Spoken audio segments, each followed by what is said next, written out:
In my opinion, one of the things that matters a ton is pricing, right? And so it's a lot easier to sell 100 people a $10,000 thing than it is to sell 10,000 people a $100 thing. There's just so much more distribution that you need to get.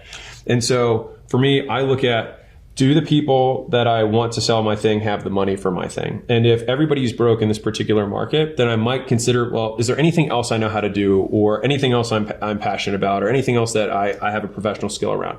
So the first thing is money. The second thing is, how easy are these people to find?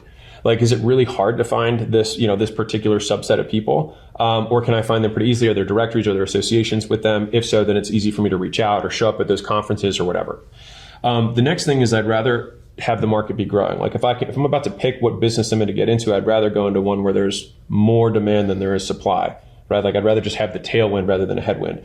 One of my friends had a business that sold to newspapers, and brilliant guy. And basically he was trying to transition them from print ads to give them a second ad product that was digital. So he's like, he could convert all of their print ads into digital ads onto their website. And so it makes sense. It's like, it's avant-garde. It's like, hey, you just have another product you can now sell. You don't have to do anything. You just make more money. Like, it's a good offer. The problem is that newspapers, at least in the US, were shrinking by 25% per annum. Every year, compounding the wrong direction, 25% a year. And so no, if he had to gain 25% market share every year just to keep his company the same size, because people were just going out of business. Even though it's in the digital space, which is the growing part. Right. But they didn't have any money to pay for that service. Yeah. And then the final one is, if I had to pick between two things, I'd rather have one where people are in pain. And so you're very good at drawing. Thanks, right? Excellent. Is you want searing hot pain whenever you can. And when I say pain, it doesn't necessarily mean like people are like, oh my God, like, I've got cancer, I'm going to die. But just the annoyances of taking out the trash every day. It's like, it's just the problems or things that people would rather not do. And again, it's going to be things they'd rather not learn, or just things they'd rather not do. And those are the easiest things. Now, when you combine these things together is when you can charge a lot more.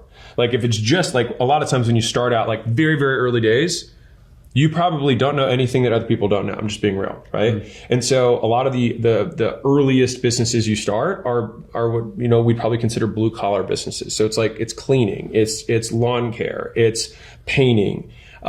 These are not, you can learn how to do it in a weekend, but that's okay, because business takes a really long time to learn. And so it's like, okay, well, at least I'll just have something simple that I can do here, and then I can learn all the other skills around business by practicing it. And so these are kind of the four characteristics of, if I'm going to get into a market, I want to make sure that they've got the money, they're easy to find, it's growing, and they're in pain.